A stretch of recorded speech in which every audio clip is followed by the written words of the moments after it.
The Eagles have punched their ticket to their 7th NFC championship game. And yes, look at that great rally towel that Mark is holding up right there. He was there live in person last night. Live and in person. Trending in the AM, in the PM, starts in 30 seconds.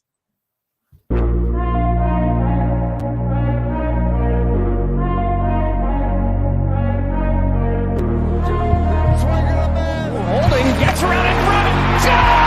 Joel Embiid, and Philadelphia has it.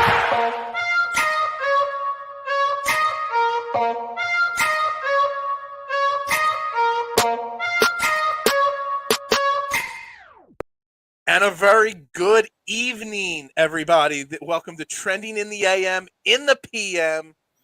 We're live, Facebook, Twitter, Twitch, YouTube. You know the drill. Like, share, retweet, follow on all platforms. Like and subscribe on YouTube. Drop your comments, thoughts, questions, concerns, praises, hype, as our Philadelphia Eagles have, yes, like I said, punched their 7th trip to the NFC championship game in the last 21 years. I am your host, Phil Stifle. I got Mark Moschitelli with his rally towel from the game because, you know, as always, he knows more people than anybody else, and he got to know not what you know, it's who you know. And my man, Mark Moschitelli, the man about town there in Jersey. Everybody knows Mark. Everybody invites Mark to all different kinds of events. So I gotta tell this story real quick because it's the like nobody would believe it, but I gotta tell it. I have plans to go to a party to my cousins out in Springfield, PA, and I grew up in Springfield, you know. Yeah, and I had everything planned, and I went and got a phone call from a good friend of mine, and he's a follower of the show. His name is Nebs. You may see him comment on some of our stuff, especially my stuff. He says, "I got tickets to the game. You want them?" And I was like, "How much?" And he said, No, they're promo tickets. I can't sell them. I can't go. Do you want the tickets?" I'm like, "Well, I already committed to a party." He's like, "Well, give me like 30 minutes or something, right?" And no, relax. Even the pup's excited. The dog's getting all crazy. So I said, all right. I hooked up to my cousin. I said, "Listen, I got tickets. Me and you can go. You know, our wives could stay at the house." And he goes, "No, we got more people coming over." I said, "Okay." I said, "That's fine. I'll see you later tonight." He goes, "No, you can't turn these tickets away. You got to take them." And then I had my other side text group there. They're like, "You have to take the tickets." So I said, "Steve, send me the tickets." And we went, and I took my son to his first like official Eagles game. He's been to preseason games, and they're much ado about nothing. But we went to the game. It was a night game. We went to my friend Lance, also a follower here. He took him to the tailgate, and my son saw things that he's never seen in his entire life. We had a makeshift porta potty. He pissed in a bucket. It was like those Home Depot buckets. You know those Home Depot buckets? I know they are. It was full of urine. It was full of urine. And he's like, "Dad, is this normal?" I'm like, "Yeah, dude, just piss in the bucket, okay?" Your kid got more culture last night than he will in the next 6 years of school, college, anything. So I told him he would see things. And there was probably a half a dozen people walking around with no shirts on last night in the parking lot, in the stadium. But I'll tell you one thing, and a couple of people were asking me. I didn't see any violence. I didn't see any fights. I didn't see it. Listen, there were people that were drunk and whatnot, but it was a calm crowd. I think it helped that they were up 28-0 at halftime. So it was a great time. And guys, as we're doing our little show and recapping the Eagles, we have the Dallas 49ers game on right now. It's 16-12, San Francisco. I can't believe that kicker Brett Maher missed another extra. What do they call him? Money Mayer or Money Mar? I mean, he ain't money. I don't know where he's money at because his foot is made of I don't know, spaghetti, dude, because he can't kick a ball worth anything. I might be able to outkick Mayer right now. And you got Dak Prescott. He's thrown 2 picks already, and he's lucky it hasn't been more. I'm watching this game, and I'm looking at both offenses. Not to get off on a tangent, but like I know. We're supposed to be talking Eagles. Neither of them have the balls to go after the other team. Say that again. I didn't say anything. I was listening to you. You kind of went in and out there a second. I said neither of these offenses have the balls to go against the other defense. They're acquiescent to the defense, and honestly, everybody's saying, "Oh, these defenses." I'm looking. I'm like these offenses aren't. They should be doing more. They should be doing more. I'm not buying it. I'm not buying it at all. But I hope the 49ers get the shit out of him. But all right, that's enough. Because you know what? I think it's a great segue, my man. Because you watching this game, this 49ers Dallas game, and we're supposed to be scared. We were supposed to be scared of the New York Giants. And all week on this network, all we did was tell people. All week on Twitter and Facebook, all we did was tell people that the Giants aren't that good. The Eagles are a legit Super Bowl contending title team, and yet watching this game, I don't care who wins, the Cowboys or the 49ers, it doesn't matter. All the narrative will be all week is that they're whoever it is will be a better team and have a better chance than the Philadelphia Eagles. I had dinner at my sister's house and my brother was there, and we were trying to guess, Mark, and we haven't even talked the game. We were trying to guess what the line would be, the betting line, whether the Eagles played the 49ers or the Cowboys. And I said that the bookies are going to favor those teams, not the Eagles. The Eagles will be a 1.5, 2.5 point dog, no matter who the opponent is. Oh, you don't think they're going to be a dog, do you? I do, especially if it's the 49ers. Because the league continues to hype up these other teams and not give the Eagles the credit they deserve. I think it will be a 3. They were only a 6.5, 7 point favorite against the New York Giants. And they were 10 times, outclassed that team. And these teams are considered better than the Philadelphia Eagles. There are people that said the 49ers are the best team in football. The Dallas Cowboys are way better than the Eagles. But I would not be surprised if the 49ers win this game if the 49ers are favored by 1 or 2 points. That would be ridiculous, Phil. Not after what happened last night. That was just with me there. Jay, they can't be not after that game. I was in that building. They did everything right. They ran the ball down their throats. Kyle agrees with me too. Kyle agrees that they'll be underdogs in this game. Your dad agrees with me in this one. No, they're going to be 3.5 point favorites. Let me tell you something.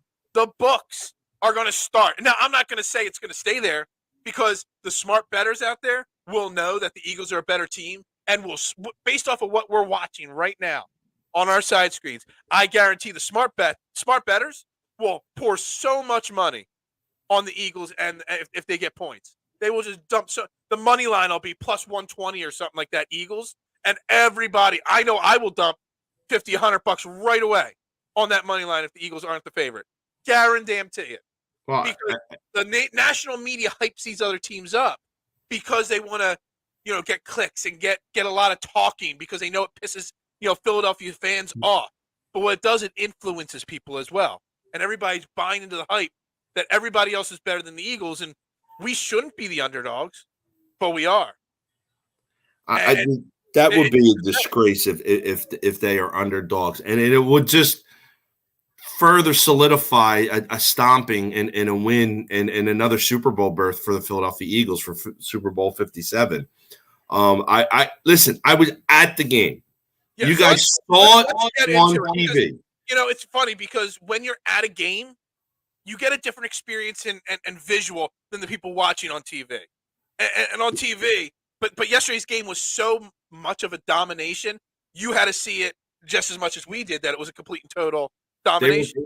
They were calm. They were loose. They executed on both sides of the ball. I got you, Kyle. No problem. You got to take care of Kyle. You got to make your thing. No problem. You got – they were so loose. They executed – they didn't make a mistake last night. It was a smooth machine, and it was – I mean, they made a team that beat the Vikings. Listen, they may have been the worst 13-win team ever, but they still beat them on the road. And, you know, they're coming in here, and they got Barkley, and they got a head coach who is, you know, the proverbial coach of the year, and they couldn't get anything done at all. They got up early. They took Barkley out of the game. They were pressuring Daniel Jones all night. They had no chance. Once they got up 2 scores, they had no chance. And it was a cakewalk from there in. Exciting for me because I've been preaching it, and we've all agreed that the analytics will never say it happens. And I don't even know who won the coin toss, but the Eagles received the ball first, and they put their best asset, their offense, their dominating offense on the field, march right down the field, score a touchdown. And you set the tone by doing that. Instead of like against the Saints, the Saints come out, get the ball first because we deferred. They march down, get a 9-minute drive, and then that sets the tone for the game a few weeks ago. By getting the ball first, the Eagles were able to set the tone with their dominating offense, with Jalen Hurts, who, let me tell you something, if anybody wants to question Jalen Hurts, his toughness, his ability, and his big gameness, I mean, look at Josh Allen today. Josh Allen went out there today, and again, came up small in a big moment. I've talked about nonstop Justin Herbert being another Phillip Rivers. Well, guess what? Josh Allen just might be another Phillip Rivers, a guy that puts up big numbers and comes up small in the big moments. Jalen Hurts doesn't come up small in the big moments. I mean, the guy is banged up as all can be. He is hurting. You know he is hurting. And he came out last night. Could you tell in person? Because on TV, it didn't look like he was hurting at all. It looked like he was blocking it out mentally pretty well. No, the only thing that I could tell, he really didn't sling the ball down the field as much as I would have liked. He had a couple big throws. He had the big throw to Devontae. It was huge. But everything else was like a dink and dunk. And they relied heavily on the running game. But I think that's due in part that they ran for over 200 yards in each of the previous 2 games. And they did it with relative ease. And I think they wanted to control the ball, control the clock, keep their offense off the field, don't leave anything to chance. And really, they kind of played a little bit of a conservative game and put up 38 points as a result. I mean, they didn't play conservative. In my opinion, what they did was they took what the Giants were giving them. I mean, they ran. I mean, we always talk. We want them to run the ball more. Nobody expect them to run 44 times to 22 passes. Or 24 passes. I mean, that's just so lopsided that's just the Giants weren't respecting them. The Eagles' offensive line was obviously outclassing the Giants' defensive front massively. So the Eagles just kept doing it. The Eagles kept basically saying, we're just going to keep running the ball until you stop us. And then the Giants never actually stopped them. So like, all right, we'll keep doing it over and over again. I will say, and I don't know if you noticed it, there was one 3rd down run by Jalen Hurts. When you first watch it in real speed, you're like, oh, no, man, he just landed hard on that shoulder. And I think it was in the 2nd or 3rd quarter. And I tweeted out about it. But then when you watch the replay and they replay it, you actually see him when he goes to land, rotate his body and land like in a that is something that shows a guy that wants to keep himself in the game, keep himself healthy, keep himself ready to go because he's taught himself, he's learned how to protect his body. He knows his shoulders are hurting, and he went out there last night, and even though he ran the ball, every time he went down, he protected himself in a way that wouldn't damage that injury anymore. You know, as you're chatting, I'm watching the 49ers just march down the field. Yeah, right down the field. And they're about to put this game away. Now, I'm watching, and now kind of getting off on I want to get back to what I was saying here. These guys, the 49ers right now, are using a lot of misdirection, a lot of multiple backs in the backfield to move the ball along. They're not going to be able to do that against the Eagles. And the Eagles defense is just they're not – it's just not going to happen. The Eagles are going to play their football game, whether it's against the Cowboys or the 49ers, depending how this shakes out. They're going to play their football game. It's their decision. They are going to control the tempo of the game. There's no tempo here. Both of them are afraid of each other's defense. And if they come in to try to play that way against the Eagles are going to stomp all over them next week. It's just the way it's going to be. And let's be honest. We're talking about the Cowboys. Yes, they might be scared or playing in a scared fashion. But let's be honest. The 49ers are playing with Brock Purdy. I've been telling everybody for 6 weeks now, just relax on the Brock Purdy hype train. I mean, there was a report yesterday or today, I forget, that came out of San Francisco that the 49ers are looking to trade Trey Lance already because they're ready to move on to Brock Purdy full-time next year. On what? I mean, this guy, I'm not trying to take away anything from what he did and is what he's done. I mean, he looks like he is about, they're gonna kick a field goal here, go up 7. So this game's not officially over. But it looks like Brock Purdy's going to play in the championship game. Come on. Brock Purdy, he's never played at the Link before. Brock Purdy's not ready for that big moment yet. He hasn't actually done anything that, is impressive. He's gotten lucky. You saw the big catch by George Kittle over the middle about that was all Kittle. That was all luck. He's lucky that Stefon Diggs or whatever his name is, Trayvon Diggs, missed him. So he tried to blow up the play and missed. So I don't buy the Brock Purdy hype. And I think that Dallas is playing scared, but I don't think the 49ers are. They just don't have a real quarterback yet. And that's their problem. The 49ers would be more scary to the Eagles next week if Jimmy Garoppolo was ready to come off the IL and you're going to put Jimmy Garoppolo in there. I'm curious if they would put him in, but here's the thing. We did talk about that before the playoffs. He might be activated, but if things go south, he might come in. But if you got to switch quarterbacks in an NFC Championship game, the game is over. Exactly. And this proves the point when you talk about is he a system quarterback or is he him, so to speak? Hurts is him. Absolutely. Garoppolo and Purdy are basically running the same offense and performing the same way. Nothing fancy. They're just this 49ers offense. It's the offense. Better. It's not the quarterback. It wasn't better before Brock Purdy got there. It was a system. But this offense is better of the 49ers once they added Christian McCaffrey to the equation. You added him to the equation with Deebo Samuel. Yes, it got a little scarier. But Brock Purdy, that's a system right there. That's all that is in San Francisco. Their offense it's not that great. What they do is nothing special. It's very vanilla. It's get the ball in Deebo and get the ball in Christian McCaffrey's hands. And that's it. Short dunks and dumps over the middle, little screen passes. And let's be honest. We talked about it all week leading up to the Eagles-Giants game that the Eagles defense was not on the same level as the Vikings defense as the Giants played. The Eagles defense is not on the same level as the Giants or the Cowboys defense that the 49ers are playing right now. No, it's They're not going to be able to do what they do against the Eagles because of what the Eagles are capable of doing. The pressure that the Eagles defense will be able to get on Brock Purdy, it's insane. Here's the deal. If Gannon holds this team to 19 points like Dallas is right now, there's just no way that they're going to be able to win the game because I think that our offense is just that much more explosive. Goddard had a really good game last night. You got Devontae and A.J. Brown. You got Sanders. You had a three-headed monster last night. All three of the running backs ran the ball pretty well. Scott scored another touchdown. I cashed a lot of betting tickets last night. Not a guy. Oh my God! That must have been the easiest bet to cash, though. I mean, everybody and their mother had. Obviously, everybody bet the Boston Scott, but I one-upped it. Okay, because I was calling a big Dallas Goedert game.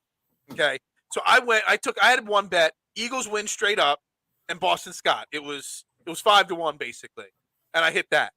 But then I'm like, you know what? I'm going to take it a little further. I did another bet where I had Eagles win outright, Boston Scott scores a touchdown, Dallas Goedert scores a touchdown, and Jalen Hurts rushes for a touchdown. It was 2,300 to 1. And you hit that? And all three of them scored touchdowns, and the Eagles won. So yes, I did. That $10 turned into several $100 bills. So good for you, my friend. Good for you. Plus, I hit Jamar Chase first touchdown score of the game today. Dude, I'm on a roll. Oh my God, Dallas! Dak almost threw a big pick. Oh, dude, I'm on a delay, dude. I'm on a delay. Oh, sorry, I didn't mean to do it. Yeah, I'm on a delay. Oh, that was almost a pick six. Dude, that was right in number 57's breadbasket. I'm about 5 seconds behind you. Oh, sorry. I'll try to keep my my cheering a little down. Look, the Eagles' offense last night, for as great as it was, we put up 38 points against the Giants. I don't even think we peaked on how good we could be offensively last night because it wasn't necessary. I mean, what did Jalen Hurts throw for 150 yards, 160 yards last night? That's it, man. He didn't throw for much at all. Because he didn't need to. He didn't, because this Eagles defense, and you're saying this Eagles defense here, everybody's all hyped, about this Eagles defense. And what's hilarious is we have bashed Jonathon Gannon nonstop this year and last year. And I put it out there in a poll this week. We had a whole show centered around it. Is Jonathon Gannon the most unjustly criticized guy in Philadelphia sports over the last 20-ish years? And let's be honest. Jonathon Gannon and Shane Steichen last night, I said it before the game, the two of them are going to be competing because they're basically fighting for the Houston Texans job, head coaching job. And they both went out there last night and had perfect game plans and perfect games called. Jonathon Gannon has shown why he deserves to be in that head coaching conversation because he did a damn good job. Yes, he's got all this talent this year, but he did a damn good job last night.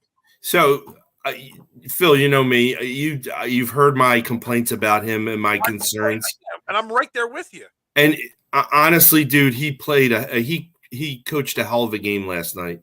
100%. He really did, and he has been coaching game. And yes, we are very, very hard on our players and coaches and whatnot.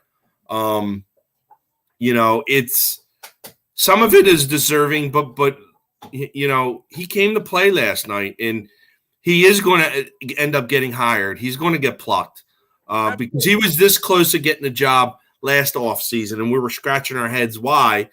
I mean, this year, he's been nothing but. So I almost want to say that what he did last year here, because what was it? What was the Eagles defense? I think it was ranked the 16th. So yeah, in the middle of the road. 15th, 17th. Maybe the statistician, Kyle, if you're still on in the chat, you can look it up. They were right middle of the pack defense last year.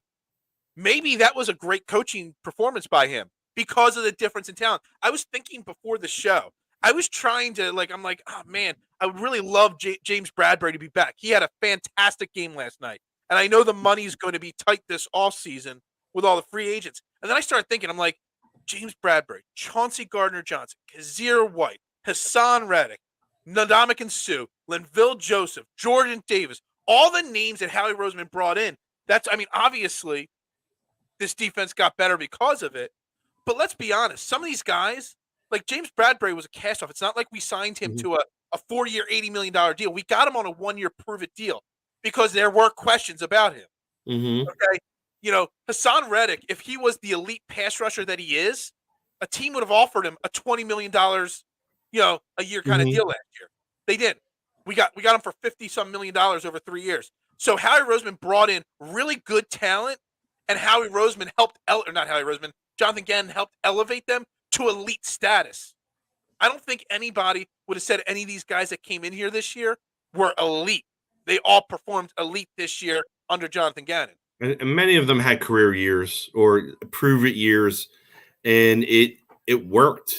Listen, it worked. And listen, if Gannon gets a head coaching job, there's going to be a couple of those guys that will follow him over to wherever he goes. So that might be a little bit of an issue. But, we got 2 first-round draft picks. We could easily replenish what we need to replenish over there. And I like where the team is at right now. Their coaching staff, their head coach. Listen, their head coach, a lot of people say he's silly and goofy and does panders and stuff like that. I thought he coached a hell of a game last night. He's super loose. He's got the team loose. He's got them playing to their maximum capabilities right now. Phil, I can't see them lose next week. I just can't. No, I don't. Maybe it's a little homer in me. I can't. I look at what Nick Sirianni said after.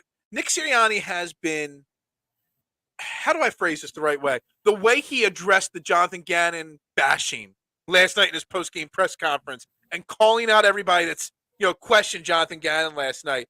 That's the first time we've ever heard him do that with one of the coaches, one of his assistants. But he's always stood up for – he's a player's coach, just like you have a player's manager in baseball. But yet normally players, coaches kind of – I don't know, sometimes they don't hold enough, like sometimes players could play down than it play up because there's no repercussions if they make a mistake. He does both. He's a fiery guy that'll flip a table, cuss you out or bench you, hold you accountable, but he's also going to stick up for you nonstop. And you say they're playing loose.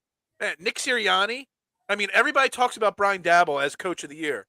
And I know he did a great job, but I said it 2-3 weeks ago when the season ended, and Nick Sirianni was not in the top 5 on the odds to win Coach of the Year, and I said that was a crime because Nick Sirianni, I know 14-3, easy schedule, all the talent, but he's done a hell of a job in 2 years, going from a nobody to one of the best coaches in football. Yeah, we didn't even know who this guy was when he I came wanted here. Brian Daboll. He was my coaching choice. Go back 2 years ago when I was on another network. He was my number one choice. I wanted Josh McDaniel in here. I wanted Haley. I wanted all these other guys. I had no clue who Nick Sirianni was. But the day he signed, I was walking my dog around the back of my house by the office. I got a notification. Nick Sirianni, Eagles head coach. I came right in my office. I clicked on, went live immediately. And I said, you know what? Let's give this guy a chance. What the thing is, too, with Jeffrey Lurie and Howie Roseman, there are certain individuals in this league that they trust, and they trust their opinion. Andy Reid is one of them. I think Doug Peterson is another guy to an extent because, they did want him to fire a few coaches. But Frank Reich is another guy, and Frank basically put him out and said, this is your guy. If you want to go offense, you need to interview him. And he wowed him, and and listen, this is nothing. This is like being a professional, in corporate America. You work your network, and they worked their network, and they found this guy where honestly he wasn't on anybody else's radar at all. I didn't hear anybody else interviewing him. Yeah, and but now all of a sudden you've got there's a first down. All right, game over. Basically, sorry, you're on a delay. Let me watch it and savor this. Yeah, look at this. It's a shame. It's a shame. But you know what? Bad. No, I don't feel bad. For the Cowboys. Now I just get to beat my brother's favorite team, the 49ers, in the championship game next week. I love it. I love it. He might be up right now. Maybe this is the one moment Willie is actually tuning into one of my shows because he's probably watching the game and he's ready. He's ready to go to fight me over this. But anyway, to this coaching staff. We're going to talk about the 49ers a little bit more here in a second. But this coaching staff, if you take the job Nick Sirianni has done this year, you take the job Jonathon Gannon and Gene Steichen did last night, put them on the Dallas Cowboys. With the Dallas Cowboys talent, do you think the Dallas Cowboys would be a better team? I think so. Absolutely. I think culture and coaching goes so far. Well, I'm glad you brought culture up because I doubt it, Kyle. I doubt it. Culture is, I think, huge, and there's a certain culture on the Cowboys. I think it's a fractured culture, and it's been a fractured culture for over a generation now, and that's why you haven't seen this team get past the divisional round with some teams that were fairly good. Let's be honest, that probably should be in NFC championship games or even in Super Bowls. And they just can't get it out of their own way. They really can't. And it's listen, if I lived in Dallas, I'd be really, really pissed. Really pissed that I would demand some changes. But as long as that man, that Jerry Jones owns that team and has the ability to be making decisions, I don't think that team will ever go beyond where they're at right now. And I've said that for a long time. let me just tell you right now. So I guess because they had timeouts, they had saved their timeouts. I guess the game is not officially over. It's if they don't get a first down here, the 49ers, the Cowboys might get the ball back with, let me do the math. They might get the ball back with about 45, 50 seconds. They're going to have a very long field to go. Anyway, I guarantee it, when this game's over and they lose, because they are going to lose, this Dallas Cowboys, Mike McCarthy is fired within the next week or so. Yeah, do you know? And you know why? Sean Payton has not. He is interviewed in multiple places. He will not be going to the day Sean Payton retired or quit or whatever. He was going to Dallas. Yeah, it was. Everybody knew that. It was the first TikTok I ever made too, and I said it. And we can go back to my TikTok page. I said it. He is going to be the Dallas Cowboys' next head coach. There's no doubt in my mind about it. Now, whether that makes Dak Prescott better, I doubt it. Whether it makes the Cowboys' culture better, maybe a little bit. But the Cowboys need to blow it up, and they need to change things because the way they've got it right now, the money they're playing to Zeke and CD and all these guys, it's just not working. And it's going to get – I love to see it. I love to see a team with all the hype of the Cowboys go down like this. It makes me so happy. And they are going to get the ball back. It's 32 seconds, 31. So they're going to punt the ball with about 50 seconds left. Wait, how much time is on your time clock right now? I got 121 on my time clock right now. All right, I'm at 126. I tried to reset it. I don't know. Maybe time acts differently in New Jersey with Comcast than it does in Pennsylvania there. Yeah. Back to that. You live in Jersey. That's right. Does it annoy anybody else out there that the New York Giants are New York and not the New Jersey Giants? Because it annoys me. They should be called the New Jersey Giants. They really should. Yeah, they're like a half hour outside of New York. I mean, it's just not the New York Giants. They don't play in New York. It annoys me. They might be better if they played in New York because they play in New Jersey. What good outside of Mark has ever come out of New Jersey? Frank Sinatra. That's about it. Yeah, that's James Gandolfini. No, they're two half decent ones right there. Absolutely. All right, so Alexa, again, do we have any confidence that Dak Prescott can lead the Cowboys on a long ass drive with no timeouts? Nah, it's not gonna happen. 40 seconds. So that's right where it's that's right how he's going to do it then, right? Yeah, the 49ers got to be sweating right now, honestly, a little bit, thinking that they had this game locked up and that they were ready to book their tickets to Philly. They're sending all-out blitz right here, the 49 or the Cowboys on this punt. I'm trying not to talk about it. I'm trying. I'm not going to react. Not going to react. Dude, you're legit like 5 seconds away. You could. The punt's off. It's a fair catch inside the 10. Yeah, you got on the 6. Like you got to go 94 yards in 45 seconds. And by the way, let's just say hypothetically, Phil. All right. Hypothetically, they go in and they score a touchdown. Boy, wouldn't I like that extra point because they would have won the game. Not that it's going to happen. It's not going to happen. Will they have confidence to let Mayer go out there and kick the extra point? Let him go out there and kick. But they go for 2 instead to win the game because they don't have confidence. I would love to see something like that. That would be hilarious. Dak's going to throw a pick. Oh, my God. He just got smoked in the end zone. Oh, man. It wasn't a safety, though. He took a hit, though. You know what? I'm a Dak Prescott guy. I do like him, the person. I think if he was on any team not called Dallas and with the pressure playing for the Dallas Cowboys, I said it a few weeks ago. I would have probably bought a Dak Prescott jersey if it was on any team other than Dallas. Because the person, Dak Prescott, he's a nice guy. He does a lot of great good in the community. He tries. He's just playing. You said it before. It's the Jerry Jones syndrome.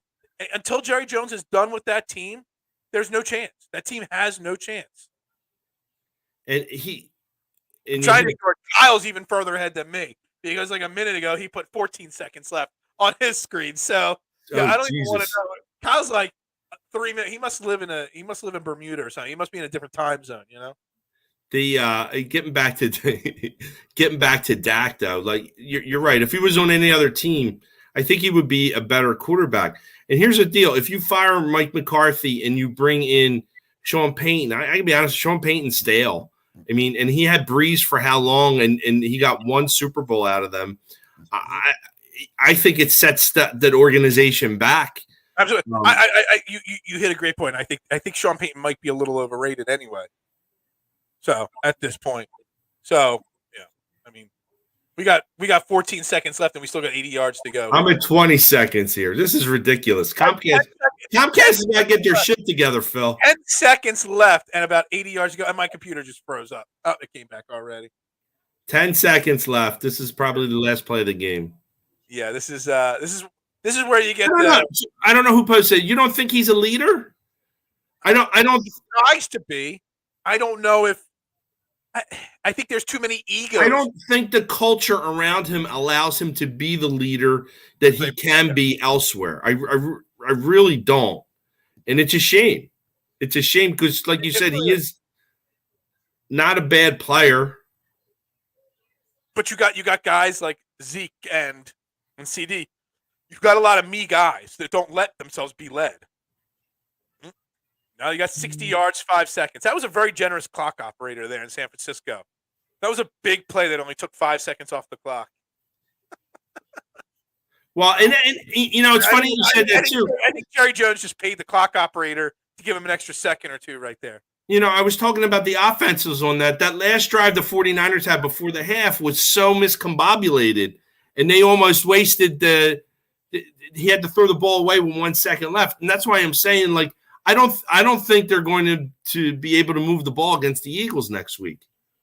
I mean, the point I just left up there on the screen from that might not even have been catch by Schultz. This comment here, he talks the right stuff, but does he live it? And that's where Jalen Hurts comes into the equation. Jalen Hurts lives the leadership. Jalen Hurts lives to be the leader. I mean, I think that's something that's not a catch. I don't know if they'll review that or not, but that was not a catch by Schultz right there. That's great review stuff right there. And they are reviewing it. I think, Kyle, you make a really great point, but I don't know if it's true. We don't watch Dallas. We're not involved in the culture of Dallas every single day like we are the Eagles. Jalen Hurts is the leader. Jalen Hurts lives and breathes it. Jalen Hurts was the guy on Monday during the bye week in there with Nick Sirianni and Shane Steichen watching film when everybody else, Shane Steichen had the day off, but had to come in because Jalen Hurts wanted to put a little extra work in for a few hours. Jalen Hurts legitly lives it every single day. And I said it the other day to somebody, I forget, one of my customers, we are blessed right now for everything we went through in this city with Donovan and Carson Wentz. To have somebody like Jalen Hurts as our quarterback for the next 10, 12 years, we're blessed to have him because we're not going to have those question marks. Whether we win the Super Bowl this year or not, or win next week or not, we know Jalen Hurts will never settle for anything but perfection. And I think we're really, really blessed to have somebody like Jalen Hurts in our city. I can't believe they drafted him. I can't believe, like, I was questioning that draft pick, and it is incomplete. Yeah. He did not have. Kyle's right. He does have all the intangibles, and I talk about that a lot on the shows that we've done. Does your quarterback have those intangibles? A guy like Joe Burrow today had those intangibles. Dude, that would be a hell of a Allen did not. Burrow versus Hurts. I would love it. I would love that. Joe Cool versus Jalen Hurts, man. I would love it. That would be a tough game, actually. Joe Burrow might be one of my favorite non-Eagle players in the league right now. Unless he beats us in the Super Bowl, I'm going to go out and buy one of those all-white Joe Burrow jerseys. You should rock it in the pizza shop. I love. Well, yeah, that sounds like a great idea. A white jersey in a pizza shop. That's why I can't wear my Don McNabb jersey. It's hanging up over here because it's got a big pizza stain on it. Because I did wear it in the shop one time, and I never get the pizza stain out. You cannot get pizza stain out of a white jersey. Trust me on that. Yeah, I mean, this game's basically there's 5 seconds left. They got a long way to go here. Whatever. Anyway, the Jalen Hurts intangibles right there. Full display last night. Full display. What did it feel like? Like when you're there in person and you see a guy like Jalen Hurts, there's never ever any doubt, is there? And you could probably sense it probably in the crowd coming from the sideline.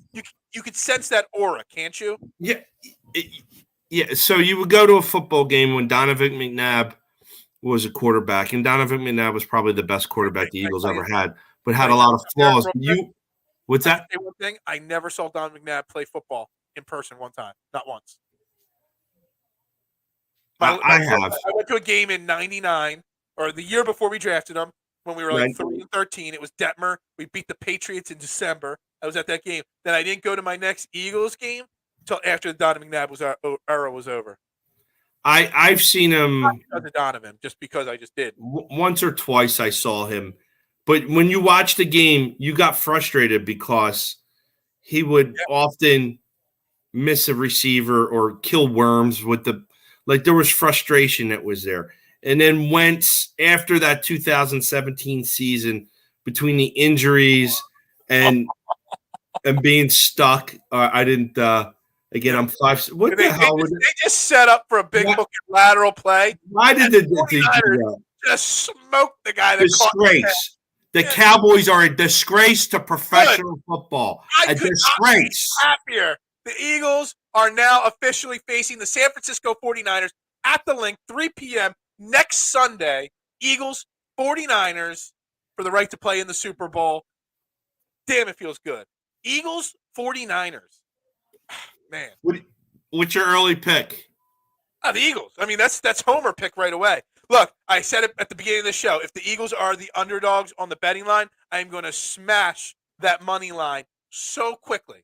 I'm going to put up DraftKings right now on my laptop and see if the line comes out, how quickly this line comes out. We'll see if in the next 10 or 15 minutes. Look, I don't want to take anything away from the 49ers. The 49ers are actually a damn good football team. They have a great culture and a great coach team. But I do not think Brock Purdy has any idea what he is walking into. So far, they haven't put it up yet, DraftKings, but they do have the Chiefs as a 1.5-point favorite at home against the Bengals already. Wow. That's surprising considering the Patrick Mahomes injury. Yeah, I would. I know. Well, thank you for watching in Iraq, Kyle. I mean, that's amazing. The NFL is probably salivating over an Eagles Andy Reid Super Bowl. They really want that. And they're probably going to do a lot to make sure that happens. Mm-hmm. I think that Super Bowl or a 49ers Bengals Super Bowl, I think they would rematch.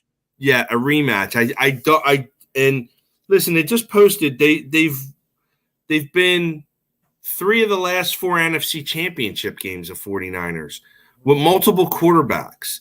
And Kyle Shanahan is a really, really, really good coach. Mm-hmm. John Lynch is a really good general manager. And it shows like this team, listen, it's probably not going to be a cakewalk, but I mean, they'll win. The Eagles will win, but it's going to be harder than what you think it's going to be. I agree with you. I think I would take the unders, but I do think that obviously the Eagles are going to win. But I just don't see the 49ers scoring. They only scored 19 points today, kicked 4 field goals. I think you're going to see much of the same next week. I agree. You're going to see touchdowns from Jalen Hurts and company. We have a damn good kick. We don't have Big Money Mayer, missing extra points. We have Jake Elliott kicking field goals. So if it's a field goal game they want to get into, we've got it. We've got the running game to slow the clock down, obviously. We've got the offense. Everyone talks about the pass rush of the 49ers. Well, guess what? We got the best damn offensive line in football. Lane Johnson with a torn freaking groin was perfect yesterday. Did not let up one pressure on Jalen Hurts yesterday.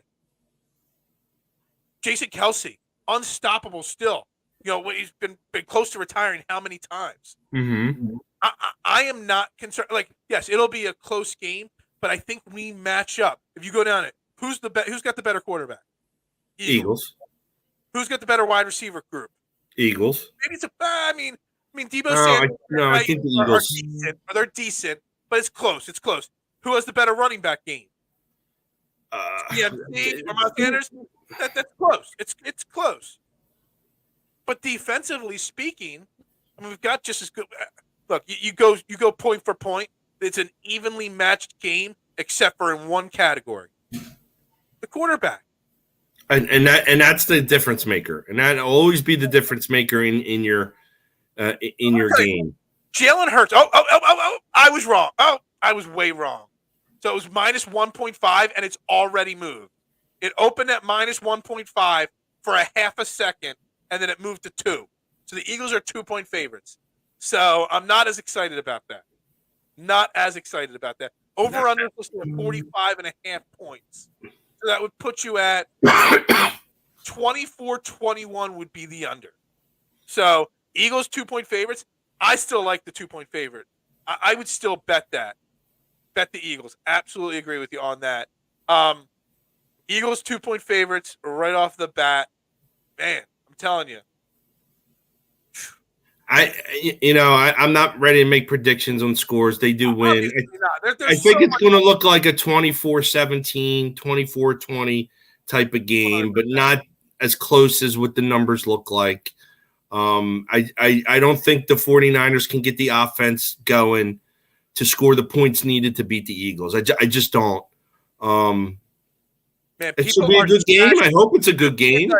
The people are smashing the Eagles money line. It was at minus 115, then it was minus 120, and it's already moved to minus 130. So many people are betting the Eagles money line right now. It is already 3 minutes after the numbers drop. It's already coming down because so many people are betting the Eagles already. And that tells me the smart money is jumping. Smart bettors, they look and they jump at the early numbers. Yep. If it's the right number. So that's just telling me so much right there. So I love seeing that. I've never actually done the live numbers right on the air here like this, but yeah, that tells me so much right there. Look, we know we got the 49ers. We've got all week to talk Eagles 49ers. I just want to kind of wrap this show up and talk just what last night was like and what we saw last night. And I thought about it before the show. I was thinking about it. We talk about all these moves that Howie Roseman made this year and in the offseason leading up to this year. And I just can't stop. I try to say, like, what move was most important? But every single move he made contributed last night in a positive manner to the outcome of the game. Reddick, multiple 1.5 sacks, multiple tackles for losses, quarterback hits. James Bradberry, amazing game. Chauncey Gardner-Johnson, big hits, big pass breakups. Every A.J. Brown obviously had some big plays last night. Every single guy contributed that he brought in last night. So we hype up Jonathon Gannon so far tonight. We've hyped up Nick Sirianni and Jalen Hurts. Let's wrap up this show hyping up the work that Howie Roseman. We talk about how much we bashed Jonathon Gannon. We've been bashing Howie Roseman for like 10 years in this city. Let's give him the round of applause he deserves. Because, he's done a damn good job to build another Super Bowl contender in a 5-year span. Yeah, and he used the same blueprint, more or less. Basically. Getting players on 1-year deals or short deals that still have productivity left in them. Understanding in the middle of the season you needed more. This year it was the run stoppers. Back in 2017, they needed a running back to run the ball, and he went and got the pieces to make it happen. He's a very smart guy. He knows what he's doing with the cap, and he's picking the right talent. And again, sometimes like he would get shit on stuff like this, but like how many times does he have to do it for him to prove to you he knows what he's doing? And he's one of the best, if not the best, general managers in football today. Yeah. And again, you don't have to like him. We are playing in the NFC Championship game, and we've got 2 first-round picks. What's the Saints pick? 10th or 11th pick? 7 times since 2000 we've been in this game, and we are about. Honestly, Phil, we're going to make another appearance. I really do believe that with 3 different head coaches, 3 different quarterbacks. That is just something that is, again, it breeds your culture. Like how have you built the organization? You know what? You just nailed it right there because I just tried to say let's praise Howie Roseman. Let's praise Jeffrey Lurie. Let's give him the round of applause. Because the culture and the leadership to be in this many championship games since since in the 2000s, in the last 22 years, that's an amazing feat. How many teams could say that? The Patriots? That's about it. And they had Tom Brady and Bill Belichick, the best head coach quarterback combination in the history of the game. And what's happening now with Brady hasn't been there. They're an ordinary football team. Exactly. The Eagles, on the other hand, Brady's pretty ordinary outside of the one Super Bowl. I mean, he's done okay, but he's slowing down. Look, Jeffrey Lurie doesn't get, I don't think, get the credit he deserves as being one of the best owners in U.S. sports history. Phil, I posted on one of these on NFL on Fox Facebook page, and that he was the Eagles organization was the crown jewel of the NFL, and I got laughed off the page, and I put some posts in there to refute a lot of this stuff, and everybody goes back to championships, and yes, rightfully so. You want to win your Super Bowls and whatnot, and we did win our Super Bowl. Yeah. But I want to be in it every year. We haven't had a real lull where it's like 5 years, 6 years we didn't make the playoffs, and we're constantly 3-13 and things like that. The organization continues to work to reinvent themselves to be competitive, and they have a formula that works. They have a certain type of coach that they want to hire, a certain type of they want to get a top quarterback that's out there, and they want to make sure their line play is among the best in the NFL. Because if you have all those things consistently, you always are going to have the opportunity to strike to get to the Super Bowl, or to have that winning record and win that division, or be an elite squad. And the people on Facebook, they're idiots. They don't know what they're talking about or whatnot. But, I mean, this organization, and listen, I'm a little bit older than you. In 1984, this team was on the verge of moving to Arizona. They had the worst facilities. They had the worst ownership. They had a broken culture. He took over in 94. And they made fun of him because it was, his friend Joe Banner, and he ditched him when he knew that he was no longer the guy for him. And that takes a lot of balls to do, to hire your friend, your best friend, and then fire him and move him along for the betterment of the company. And he consistently has done things to make this organization, I'm going to say, the crown jewel of professional sports. You think about it. He's owned this team now for approximately 30 years. Mm-hmm. I looked it up yesterday, and I don't know if it was so don't quote me on this. I believe I counted only twice in a 30-year span that we've missed the playoffs 3 years in a row.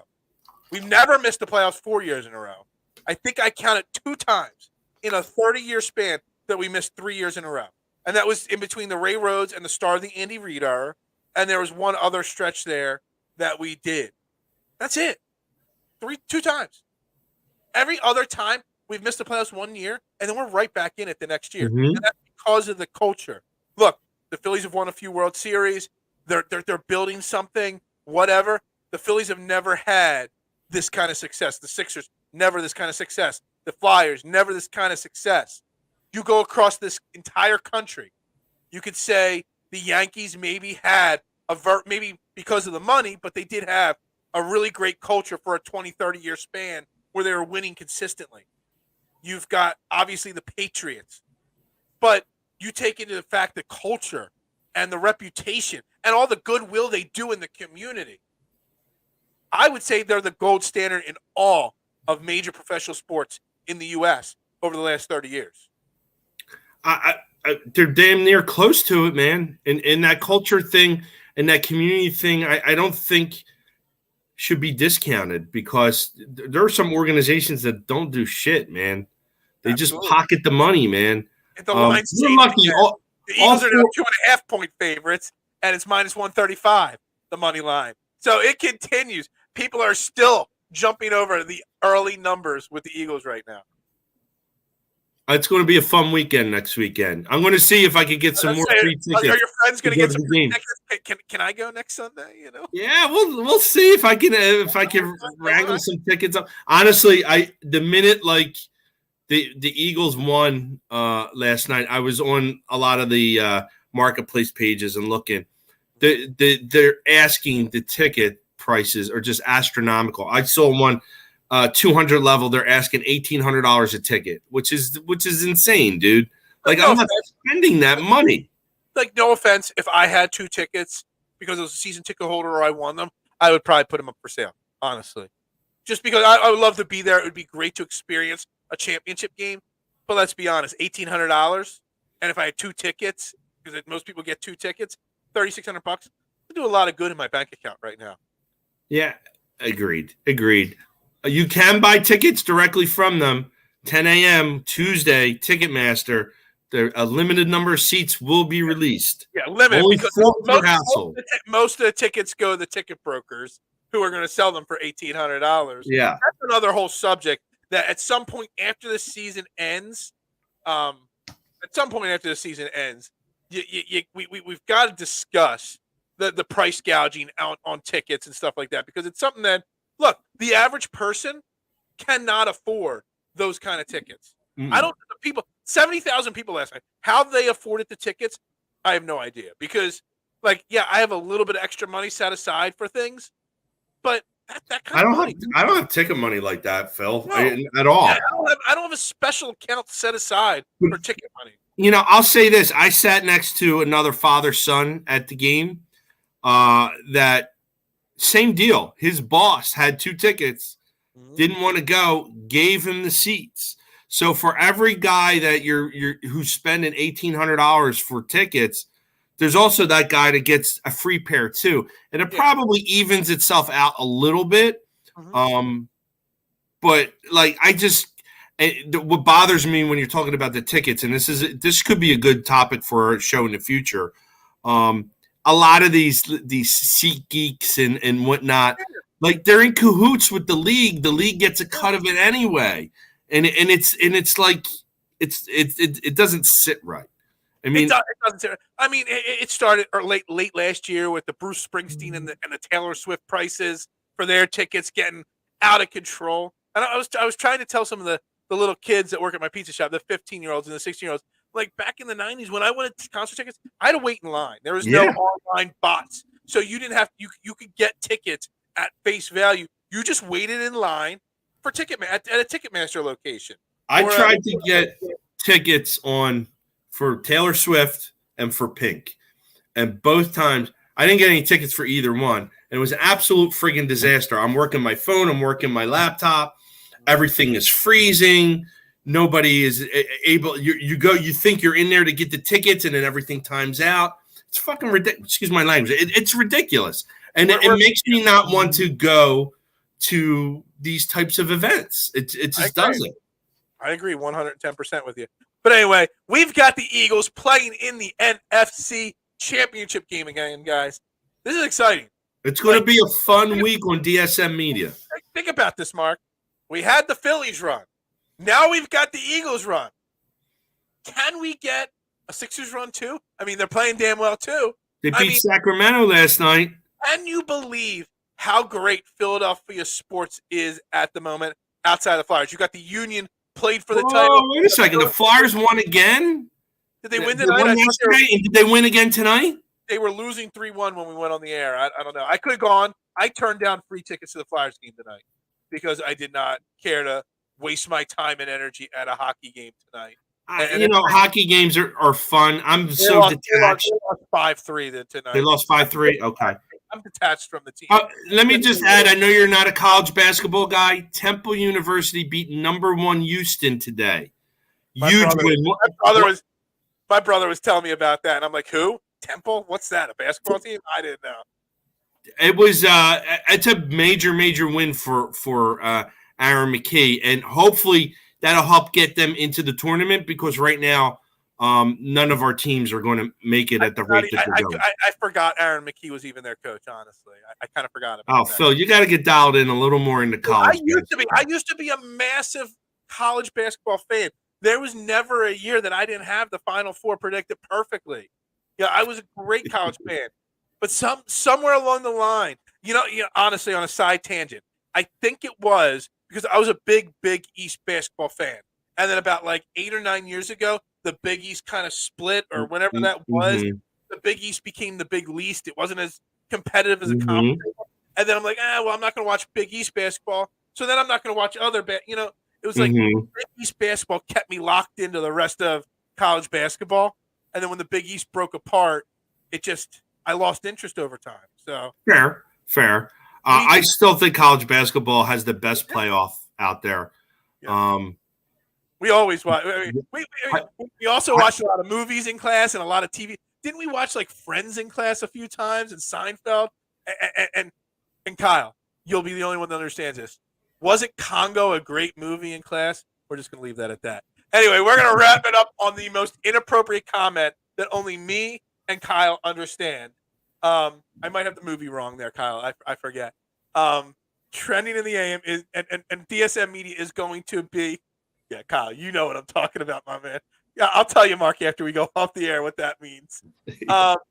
Make sure you're locked into DSM Media all week because we are going to have so much Eagles, 49ers championship game coverage.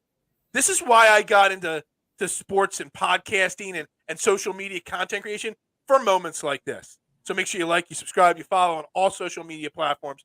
We greatly appreciate. Shoot my man Mark a follow at Mark with an _ C, all the different things. You know what it is. There it is. There it is.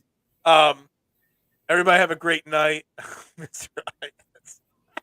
Larry.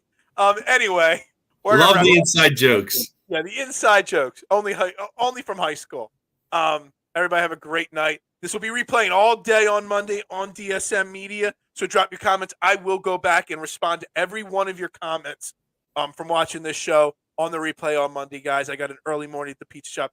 Everybody have a great day. Yo, Eagles are in the championship game, guys. This is, put your banner up right there. This is what we live for. Go freaking Birds. Go Eagles.